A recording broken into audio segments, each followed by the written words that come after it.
dependent origination, which in the Pali language is known as paticca samuppada.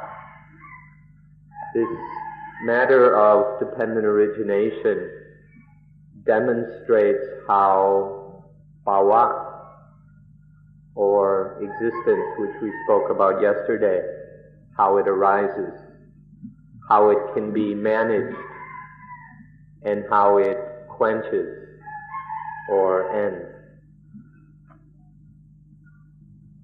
We ought to consider this matter as being a law of nature, a fundamental principle, or the fundamental principle of nature. When speaking most broadly or universally, we speak of this law as ithapajayata, which means conditionality.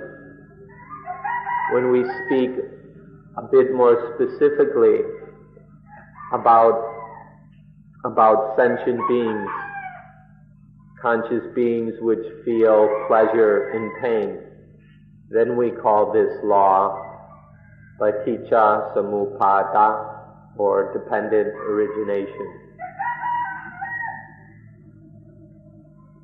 We can look at this principle as being the cosmic law. However, what is most relevant to our own lives is to approach it as dependent origination. That this law, as it applies to creatures which feel, which experience pleasure and pain, happiness and dissatisfaction, this is what is most relevant to our own lives. It's a very difficult and profound matter.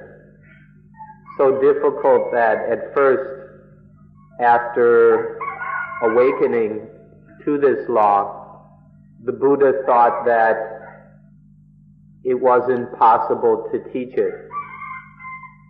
But then he considered carefully and understood that there were some people, some beings who could understand this law. And so he decided to teach it to find the best way of teaching it.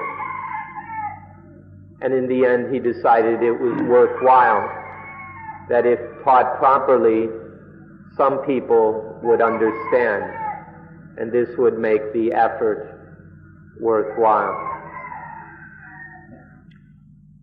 This law of dependent origination is what the great awakening of the Buddha was about, the realization of this law.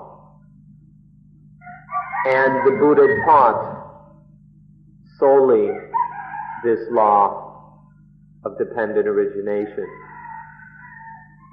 This is so central in Buddhism that the Buddha said effectively, whoever sees dependent origination sees me. To see the Buddha, to truly see the Buddha means we must see dependent origination. It's as if the Buddha was still living now, so that we could meet and know him, because it's still possible. It's always possible for us to see and understand this law,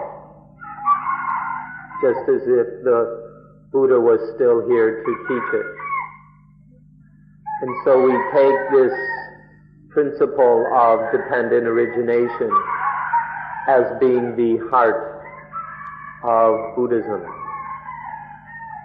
So this law of Buddhism will enable us to know ourselves, to know our own lives, to the degree that we will have no more problems. But here today, we especially want to examine dependent origination to see how it can eliminate the dukkha, the pain that arises from the three kinds of existence which we discussed yesterday.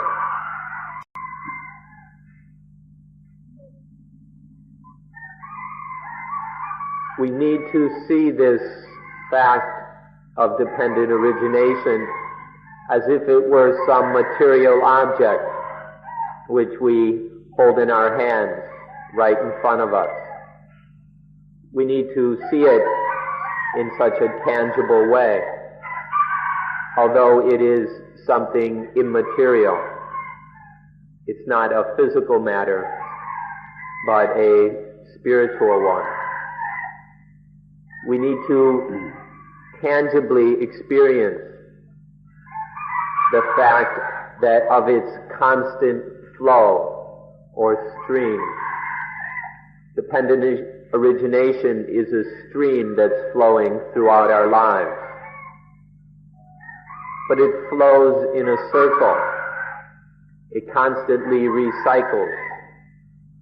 And so we need to experience this fact of this stream, or this stream of cycles, of circles, as it happens in our life right now.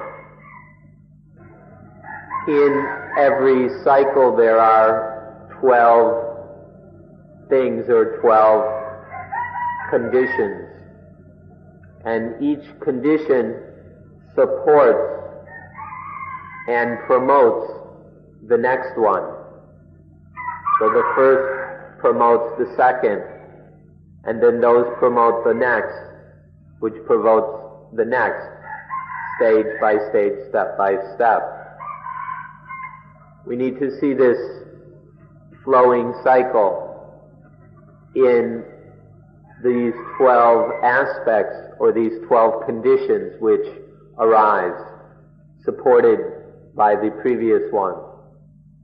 And these 12 are linked or joined by 11 aspects of this promoting of the power of concocting.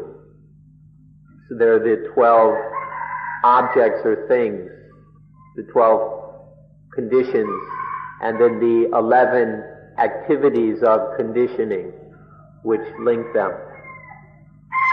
One always promoting the next. And this flows on endlessly in cycles. Among those 12 things or conditions, one of them is bhava, the different kinds of existence we discussed earlier. And in the 11 activities of promotion, of conditioning, there is the activity of upadana, attachment, conditioning, concocting, bhava. So in every cycle of dependent origination, there is the condition of bhava, and there is the concocting of it. Now, for us who are studying dependent origination in this way, but have not yet realized it fully, seen it clearly, this is kind of a philosophy. Our understanding is on the level of philosophy. But for those who have seen dependent origination totally, completely, thoroughly, such as the arahant, the human beings who have totally transcended dukkha, for them it is a science. It is purely a science. So we can understand dependent origination on two levels. For us now it's more of a philosophy, but ultimately it is to be understood as a science. This is something to observe carefully. So now we'll look at dependent origination, whether as being a stream or as being a circle, as it occurs in each day of our lives. We have within us eyes, ears, noses, tongues, bodies, and minds, these 6 senses within. And outside are the things which stimulate the eyes, ears, nose, tongue, body, and mind, namely forms, sounds, odors, taste, flavors, touches, and mental objects. So there are the inner senses and the outer objects which stimulate them. We need to observe these as they happen to us. So when the eye is stimulated by some form, there's the eye, and when some form stimulates it, then consciousness arises based on the eye. We call this eye consciousness. Consciousness doesn't exist all the time as just kind of some steady thing. But consciousness arises when the eye is stimulated by a form. For example, we're using the example of the eye to begin with. So there are these 3 things: the eyes, the form, and eye consciousness. When these 3 things then function together, when they work together, we call that phassa, or contact. The meeting and functioning together of these 3 things is called contact. There are 2 kinds of contact. There's the contact of the one who knows the Dhamma, and there's the contact of the one who doesn't know the Dhamma. Or we can say there's the contact of the one who understands dependent origination, and the contact of the one who doesn't understand dependent origination. Or more simply, there is the contact of the person who is ignorant contact, and there is the contact of one who is truly intelligent or wise contact. So contact is kind of a fork in the road. There's a choice. One can go one way or the other. One way is that of ordinary people, which means all of us, people who are still ignorant about dependent origination, people who really don't know how things work. For the ordinary ignorant person, then contact leads to bhava, to the kinds of existence we've mentioned, which then is the basis for dukkha, for painful experience. However, there's another way, the path of the truly intelligent person. And this doesn't lead to falling into any of these existences. And so there's no dukkha coming out of it. So there's kind of a crossroads. The mind has a choice which way it will follow. Now we'll look a bit further at what happens on the ignorant branch of the path, or about this little road. If there's ignorant contact, it leads to the arising of ignorant feeling, or vedana. Feeling is called vedana. And when this feeling is ignorant, it tricks us into feeling positive and feeling negative. So ignorant contact tricks us into feeling positive and negative. However, if it's intelligent, one doesn't get tricked into positive and negative feeling. Now, if the feeling is ignorant, then it leads to ignorant desire, which we call tanha. We call it craving or desire. Because the mind is ignorant in feeling, then the wants that arise from this feeling are also ignorant. That is desire.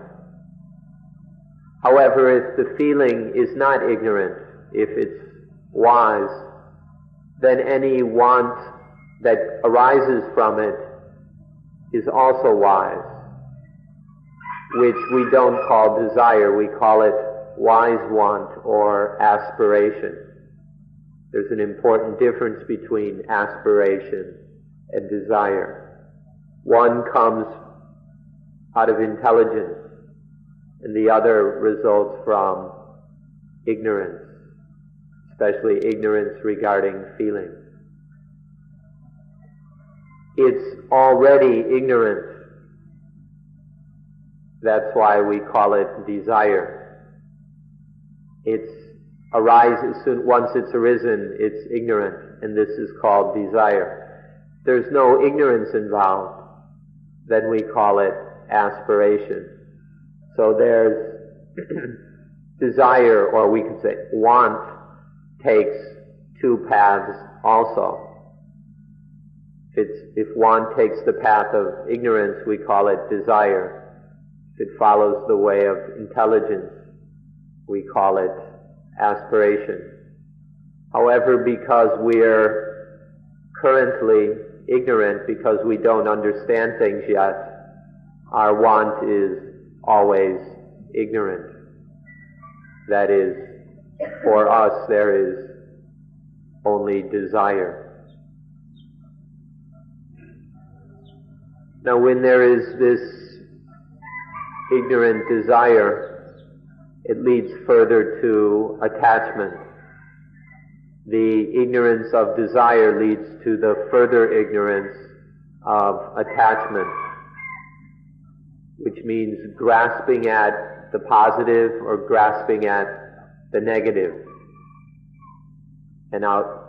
So in the ignorance there arises attachment, or upadana, which is always ignorant. There's no such thing as wise attachment.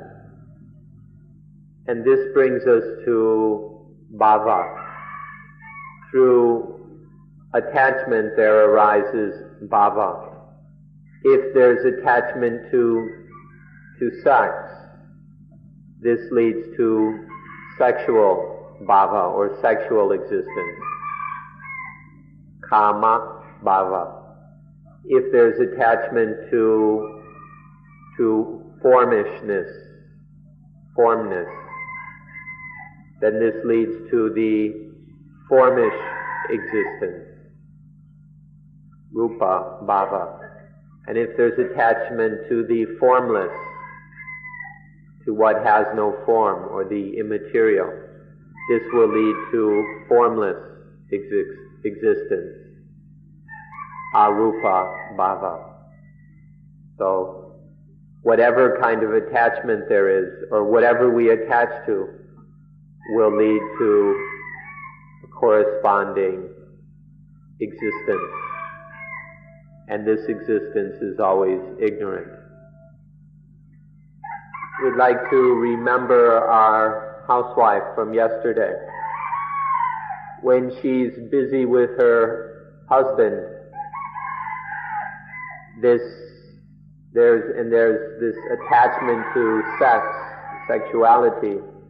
This concocts or brings up the sexual existence. When she's involved with the kids or the house, possessions, material things which are not sexual. It's a material thing, but there's not any sex involved, then that attachment brings up the formish existence. And then sometimes when she's not involved with anything sexual or anything material, but with ideas of goodness or a good reputation or beauty and things like this, then this kind of attachment brings up formless existence. So, in whatever kind of involvement there is, this attachment brings up the corresponding kind of existence. So now let's look at which kind of existence doesn't bring suffering. Which kind of existence is free of suffering? We look at sexual existence. We all know all the effort, the nervousness, the waiting, the disappointment, the heartbreak, the worry, anxiety, all the effort and busyness that goes into or that is concerned with sexual existence. We all know from our own experience that sexual existence involves many difficulties and problems. As for formish existence, our possessions, our wealth, we have to work hard for these things. We have to struggle to protect them. We worry that the government is going to take too much taxes or there's thieves. We have to get insurance policies. And so these involve lots of effort, sweat, worry, and so on. And so they are caught up in many kinds of problems as well. And then formless existence, things like honor, power, faith, fortune, virtue, vice, sin, and these things. They also involve a lot of effort, concern, worry, take up our time, and they too create many problems. So you'll see that all kinds of existence are fraught with trouble. They all involve problems which are experienced by us as dukkha.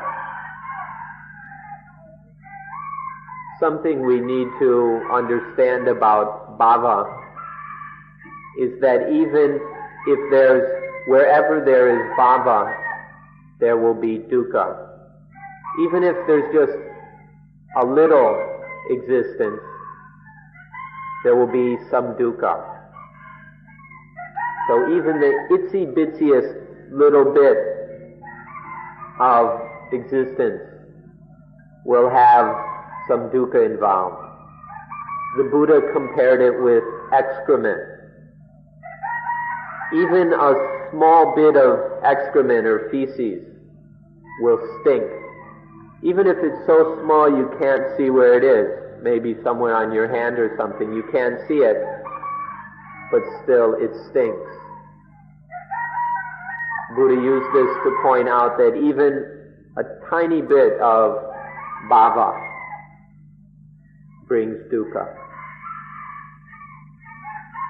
Now, what we've been talking about is the situation with ordinary people like us. Next, let's take a look at a somewhat better level, or a higher level of human beings. We can speak of the hermits, the munis or sages, who have left aside the ordinary household life and have trained their minds deeply in meditation. Some of them take some form, some material object as the subject of meditation. And then through that, they develop states based on these material objects. And they find great joy, great delight in these states of deep concentration and absorption. These are the highest levels of rupa bhava, of formish existence. The form existences which develop from deep meditation into deep concentration on material objects. Further than that, there are those hermits or sages, whatever, who have taken formless objects and developed very deep meditation, concentration on these. And this leads to the highest kinds of formless existences. There's great delight, great kind of bliss in these states. So they lead to the highest kinds, the most refined kinds of formless existence. But notice here that these very skillful meditators are still involved in existence. If there's attachment to the formish existences, then there is dukkha in that. If there's attachment to the formless existences, then there is dukkha, there is pain in those. Even if they're the highest kinds of formless existences, those of the Brahma gods, you might compare them to being in Olympia, on the top of Mount Olympus. Even those highest formless realms are still dukkha, if there is any attachment. Let's speak in terms of heaven or paradise. There can be heaven here in this life, in this very world. When there is joy and delight in sexuality, then one is in a sexual heaven. Right here in this world, right in this very lifetime. One is in one of the sexual, sensual paradises. Or, if we speak more traditionally, if we take the conservative view, then there's some sexual heaven somewhere, some other world, someplace, we don't know exactly where, but there's some sexual paradise somewhere. Both of these are dukkha. If you examine them, the sexual heaven right here, or the sexual heaven in some other world, some other place, both of them are painful. If we go a little further back in this world, there is the heaven of wealth, of possessions, the paradise of material things. And this too is dukkha. Even the highest kinds of formish heavens and paradises, those that come from meditating on material objects, these too are dukkha. Or even if we speak of the formish paradises, who knows where, that the conservative approach is interested in, those too are dukkha. Beyond the formish heavens, there are the formless heavens. In this world of honor, fame, delighting in praise, flattery, and so forth, or the highest kind of deep concentration on formless meditation objects, these too are dukkha. Even in those other worlds of the orthodox, even to be a Brahma god, this might be hard for Westerners to understand, but in the Indian conception, there are these various realms of heavens, of paradises, which become more and more refined. And the lower kind of sexual realms, they speak of the angels living there. But in the higher levels, they speak of the Brahma gods. And the highest are the formless, lustrous, radiant Brahma gods. It might be something like in the West, in Judaism and Christianity, they speak of thrones and powers and dominions. There are like 9 levels of heavenly beings. There's 30-something of them in the traditional Indian conception. Whether it's in this world or other worlds, sexual paradises, formish paradises, formless paradises, all of them are dukkha. If there's just the least little bit of bhava, there will be dukkha in all these kinds of paradise. The only way to be free of dukkha is to be beyond all of these paradises, to transcend all of these heavens.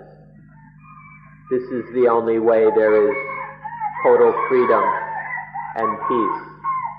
This, which means the arahant, the perfected human being who isn't tricked by any kind or level of paradise.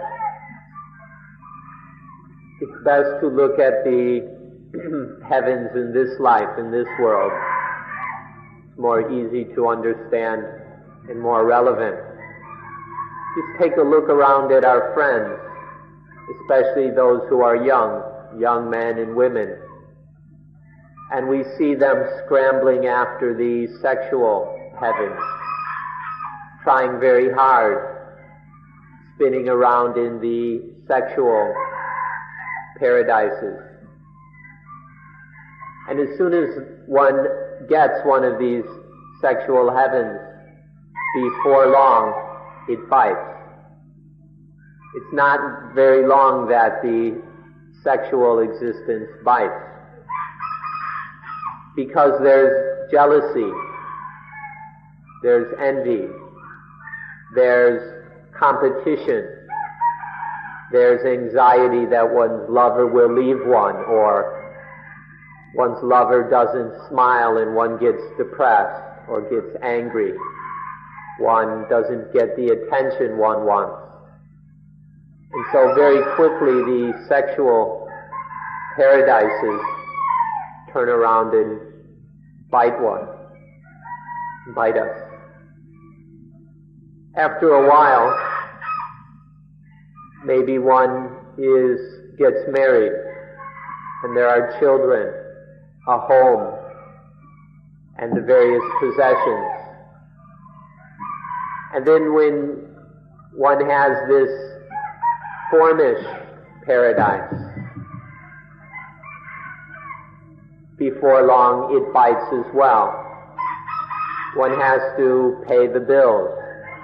One has to punch a time clock to earn the money to pay the bills. One worries about the children, whether, finding good schools for them, whether they behave properly, dressing them. One, has to worry whether one's furniture is up to date, whether it's getting scratched, it has to be cleaned. At least one has to work hard to find a maid or a parking place for one's car, and on and on and on. So the formish existences bite as well. Even the formless paradise, when one is famous, like a movie star, one is honored, one gets the Nobel Prize. And then there's tremendous pressure to live up to expectations, to protect one's reputation. One's in the formless paradise, one's world famous, one gets the highest honors. But there's pressure, there's expectation, there's anxiety that one might make a mistake or flub up, that one's reputation will drop, that one will no longer be number one on the pop charts, and all this. And so the formless paradises, they too bite their owner. Whatever kind of heaven it is, sexual, formish, or formless, every kind of bhava turns around and bites. There's not any kind of bhava that is free of dukkha. Now the person with Dhamma can, say, have a family and have a home without any problems. If a person really has Dhamma, taking care of the home, the car, paying the bills, having a job, that won't bite, that won't be a problem. Or even being famous, getting the Nobel Prize won't be a problem for the person who truly has Dhamma. Unfortunately, ordinary people don't really have Dhamma, and so all of these things become problems. There's even competition to get the Nobel Prizes and things like that. All these paradises will bring dukkha. We must observe and see that in all the heavens, in every heavens there are things that will bite. There are defilements that will make us ache, that will give us headaches and pains in the neck. In every kind of existence, there are things, there's anger, there's envy, there's competition, confusion, worry, and so on. In all of the heavens there is pain. One cannot escape pain, even in the highest heaven. In every heaven, in every kind of existence, there are things that bite us, things that make us suffer.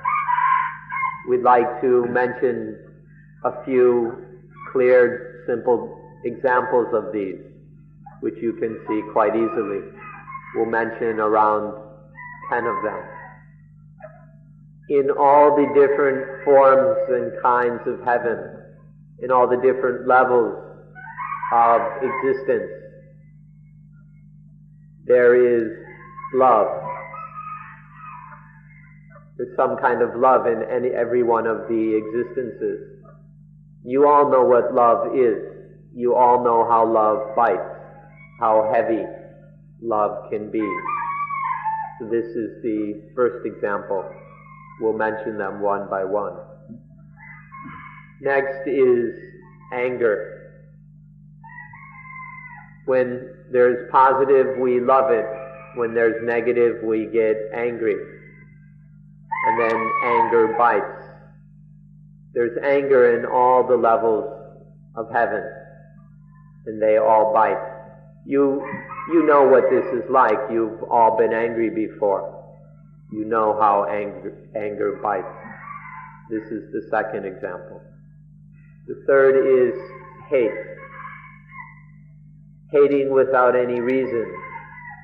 So full of hate that we're totally annoyed, totally upset. We can't stand anything when there is hatred. This occurs in all the kinds of existence. It makes it very difficult to be there. Hatred is the third example. Next is fear. Foolish, irrational fear. In all the kinds of existence there is fear, such as the fear of poverty, the fear of losing one's lover, the fear of having something stolen or lost or destroyed. The person who's famous is afraid of losing their fame. There are millionaires who commit suicide because they're afraid of becoming poor, and so on. In all the kinds of existence there is fear. Fifth is excitement.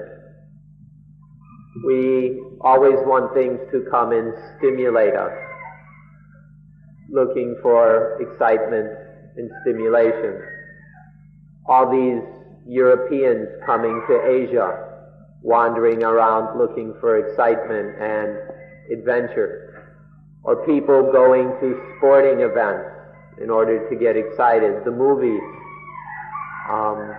filling our house with curious, strange, interesting things to stimulate us, reading novels to stimulate us. This is the fifth example, that of excitement. The next example is hope for the future. People dreaming about the future, pinning their hopes on something in the future. What is called building castles in the sky. Everyone is building castles in the sky, dreaming of some wonderful cake that they're going to eat, or whatever. This is the sixth example. Next, seventh is longing after the past. Missing, a sense of missing something and longing for it, especially things that we have loved in the past. We usually can't help it. If we've loved something, we long for it. Next is envy. Envy stabs and pierces us while the person we're envious of doesn't know a thing. One is feeling the envy is burning us up, and the other person isn't bothered in the least. We see something that somebody else has, or think that somebody else is better, more talented, and we get envious. It doesn't hurt them in the least, but it really burns us up. Envy. The next is jealousy, kind of possessiveness. Having something and being jealous of it, not wanting to share it. Being miserly. Afraid that people will, ask for some of what we've got. a beggar might ask us for some money, or a friend might ask to share some food, or whatever. In general, we call this jealousy or possessiveness. The last example is another form of jealousy, but a very special and powerful one. The Thais have a special word for it, hung, which is to be jealous of something sexual, mainly one's sexual partner, one's husband, wife, lover, or whatever. It's a very strong kind of jealousy, sexual possessiveness. People often kill because of this one. In this world, in this existence, there are all 10 of these kind of things. And they bite us. Whenever one of them appears, they bite us. Even in heaven, you'll find all 10 of these. All of the heavens, even the highest heavens, have all 10 of them. Every kind of bhava, every existence without any exception, will have these 10 kinds of things. If there's existence, we just can't avoid these things. And every time they bite us. And so this stream of dependent origination has taken us to bhava, to existence, where we exist in one way or another. I am this, I am that, where we consider ourselves to be a man, a woman, a German, a Frenchman, an Australian, or whatever. Where any kind of I am this, I am that, this is existence. And once there is existence, then there leads, the role is played to the hilt. Once there is existence, then there is the one, the person, who exists in that way. There's the different kinds of existence. And then there is the one who plays that role, who is born into that role and acts it out fully. The birth of this person, the role we must play, is called jati, or birth. This is the result of bhava. In every cycle of dependent origination, there is bhava and jati, birth. Every time this flow takes a spin, there is existence and birth. Whether it's dependent origination based on the eyes, or the ears, the nose, the tongue, the body, or the mind sense. Every cycle will include existence and birth. And once there is birth, there is the big fat ego, the ego playing this role or that. And that ego is heavy, that ego suffers. This will, whatever the form of existence, whatever sense experience it's based on, there appears this birth, the birth of the I am, the ego, playing its little act, getting into trouble. This is something that we must begin now to pay special attention to. We've been overlooking this for all our lives. We haven't been paying any attention to bhava and to this birth of ego. It's been going on and we've just ignored it. The time has now come to start paying attention to it, to understand it and find the way to get free of this this aimless spinning around in circles of suffering. The stream of dependent origination is the stream of life. The stream of life is nothing other than the stream of dependent origination. If you see this fact, you should see this fact clearly, deeply, thoroughly, 100%, that there's no real difference between the stream of life and the stream of dependent origination. Positive things, the positive draws us into these cycles of dependent origination much more easily and powerfully than the negative. The positive tricks us much more quickly than the negative into dependent origination. Nonetheless, it's the positive that we're infatuated with. We worship the positive. When we give a blessing, we only bless positive things. May you be happy and beautiful. We never say, may you be sad and ugly.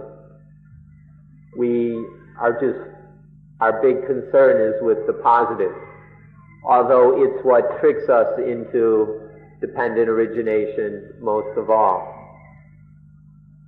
Be careful, don't fall for the positive. Don't fall for the negative either. Don't let them suck you into the maelstrom of dependent origination. Okay, so now we'll look at the stream, this flow. It begins with what we call the ayatana, the senses. The eyes, the ears, the nose, tongue, body, and mind. These are within. They're part of the nervous system in our bodies.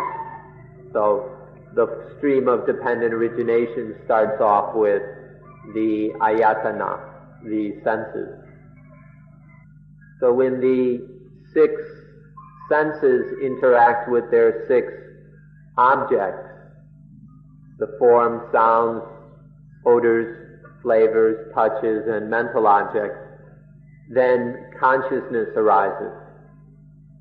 There are 6 kinds of consciousness, one for each sense: eye consciousness, ear consciousness, and so on.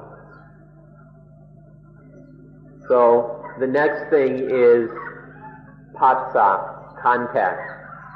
When the senses are functioning with their objects, that's the first thing. Then the second is the 6 kinds of consciousness. And then there are the 6 kinds of contact. When there is contact, we can avoid that there will be feeling, vedana.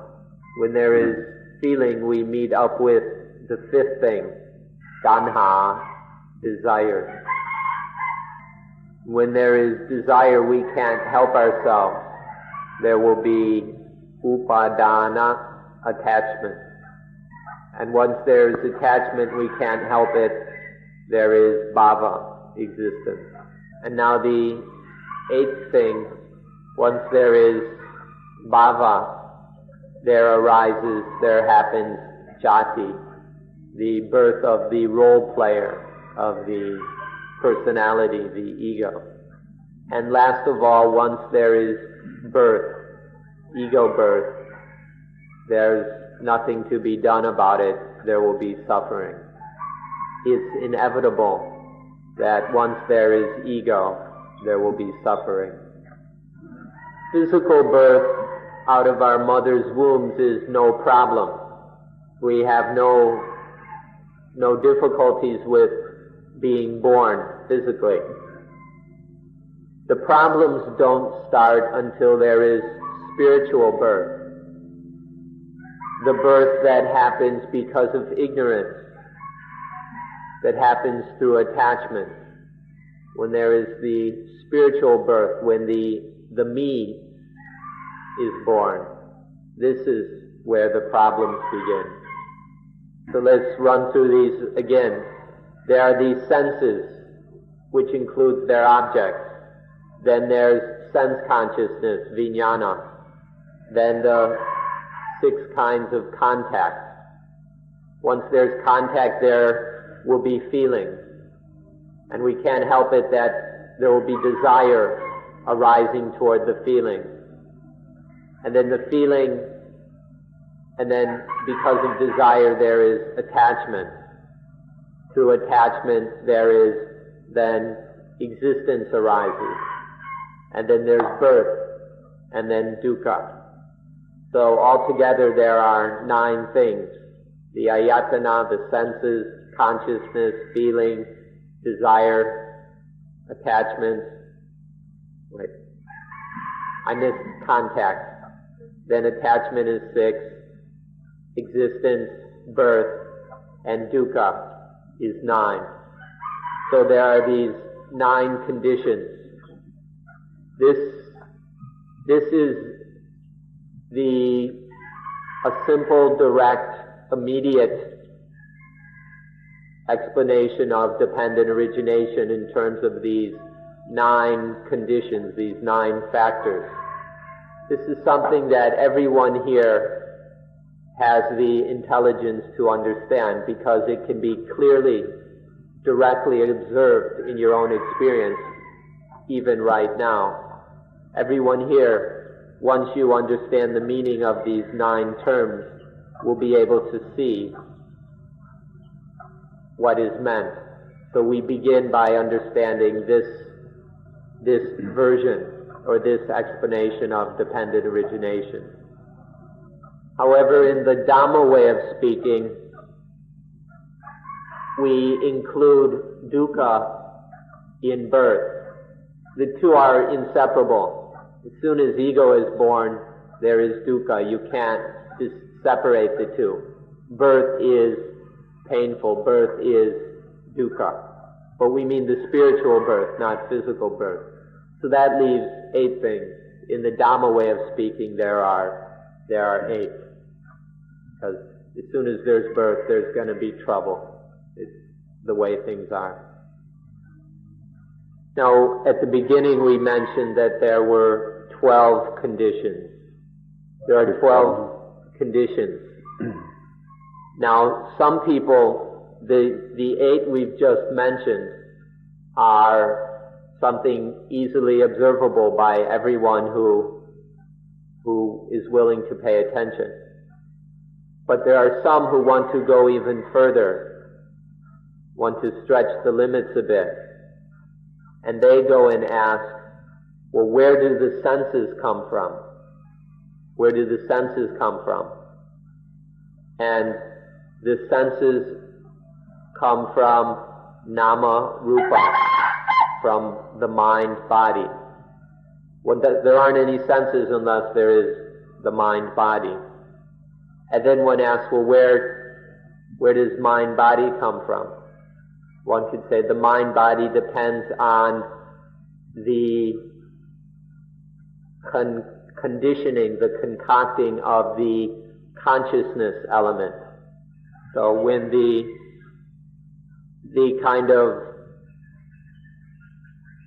general element of consciousness, which is kind of a potential, an inherent potential in things, when this is concocted or conditioned into consciousness of one specific sense, such as eye consciousness or ear consciousness.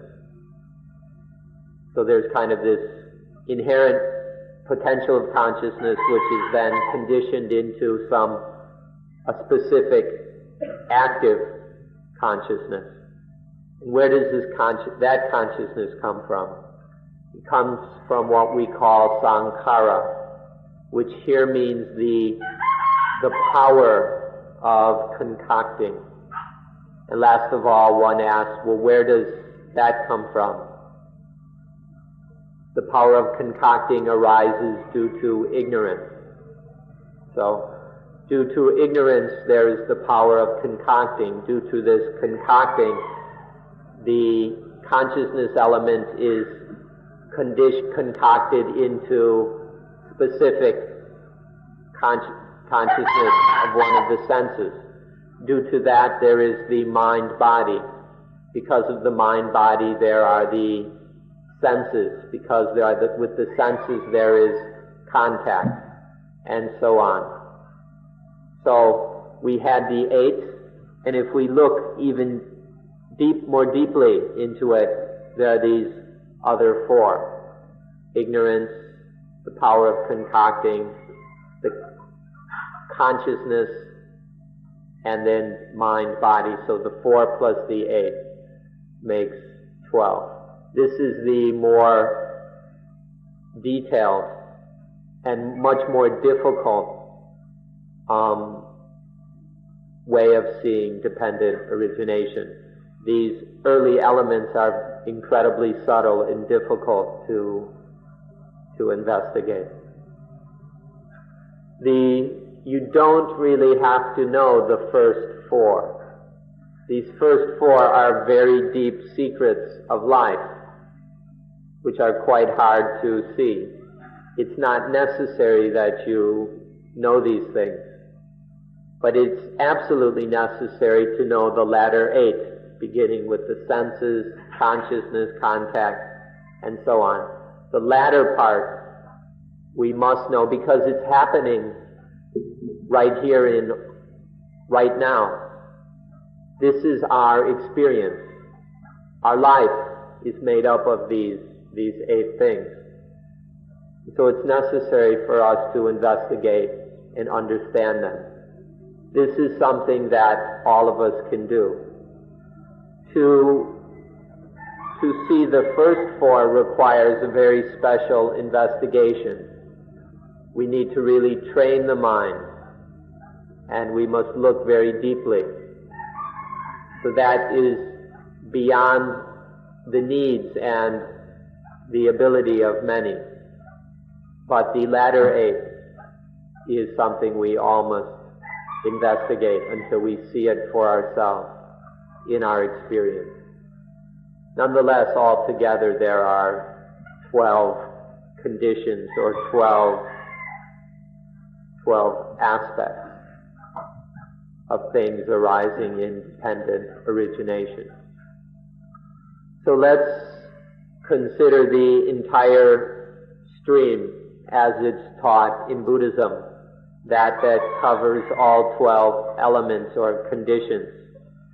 It begins with the state of not knowing, the state or condition that is without correct knowledge. There might be knowledge, but the knowledge is incorrect, it's wrong, it's misunderstanding. So this is called avijja, or ignorance. It all begins with the state of not knowing things as they really are. Due to this, there is then the power of concocting. The mind that is wise doesn't concoct. But when there's ignorance, the mind gets into concocting. So this, you can call it a kind of crazy, insane power of concocting, then is touched off due to ignorance. Then this power of concocting takes the natural consciousness element, that basic inherent element of consciousness, which is totally natural. The power of concocting takes this and cooks it up into a kind of unnatural consciousness, which is then reaching out or jumping out at the senses. The consciousness of eyes, of ears.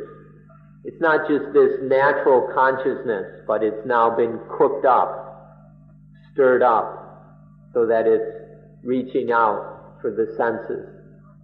This is the third condition. Then, because there is this consciousness, there is nama-rupa, mind-body. Mind-body is like a car. consciousness is like the driver. You've got a driver, well, it needs something to drive. So there's nama rupa. Nama is like the driver. Rupa is the actual material vehicle. This body is like the physical vehicle. And nama is the driver. A car is worthless without a driver, right? So to speak of a complete car, you need the driver too. So because of consciousness, then there arises nama rupa, the vehicle for action, for movement. Then the mind-body is the basis for the senses. Once there is this vehicle for movement, then it has these various tools, which are the senses. So as this process of concocting flows, then the senses are conditioned, concocted. So due to the mind-body, there are the senses. Once there are the senses, the ayatana, both as sense organs and sense objects, then this conditions the ordinary consciousness of everyday life. This ordinary consciousness of seeing, hearing, smelling in everything in our ordinary lives, which we've already mentioned. This is conditioned. This then becomes fully functional due to the senses. Now, normally in this long version of dependent origination, we don't mention consciousness specifically right here. It's included in contact. Consciousness was already mentioned, so we don't want to repeat it. But it's actually included implicitly in contact. So usually it's said that due to the senses, there is contact, sense contact or sense experience. Now once there is contact, then further there arises feeling, desire, attachment, existence, and birth. And that birth is dukkha. If there is ignorance at contact, then the stream flows on through feeling into desire, attachment, existence, birth, which is dukkha. However, if contact is wise, if there's no ignorance conditioning contact, then there's just contact and none of the problems of desire, attachment, existence, and birth occur. This is going on. The ignorant form, at least, is going on over and over again in our ordinary lives. In one day, this cycle spins around who knows how many times. But nobody cares. Nobody pays any attention. And so people are kept spinning around in dukkha. So it's time to stop and study this. It's our life. This is our life. If one wants to know oneself, wants to know one's own life, that means stopping now and actually studying how this dependent origination spins around in our lives. This is the only way there is to truly understand our situation and then solve our problem. You can see quite easily that once we see these 12 things or dhammas, these dhammas which are dependently originating, Once we see these 12 dhammas, we'll see that between them there are 11 links.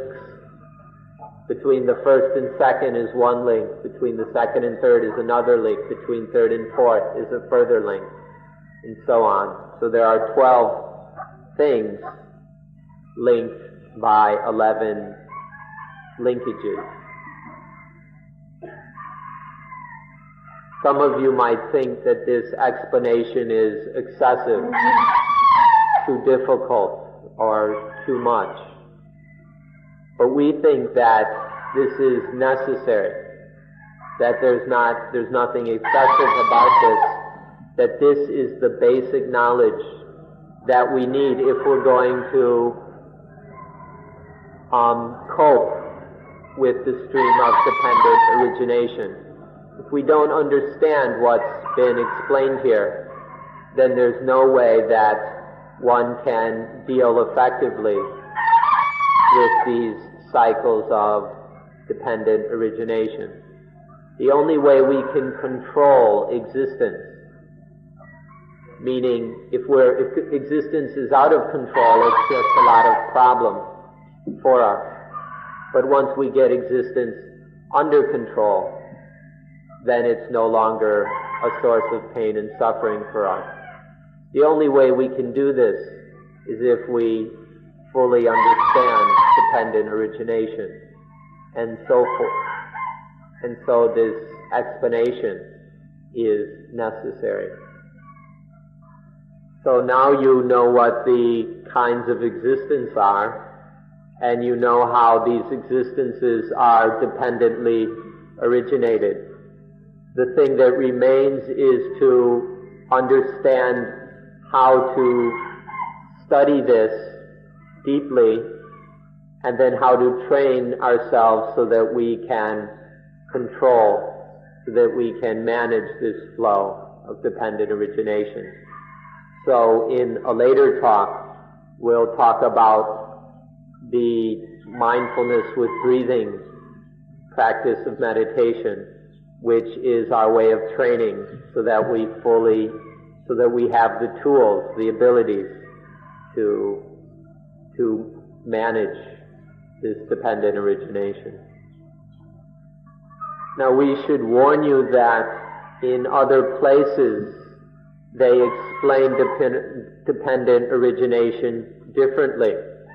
So if you go and read some books on Buddhism, whether they're from Burma or Sri Lanka or Tibet or even most of the places in Bangkok, they'll explain it differently than we've done here.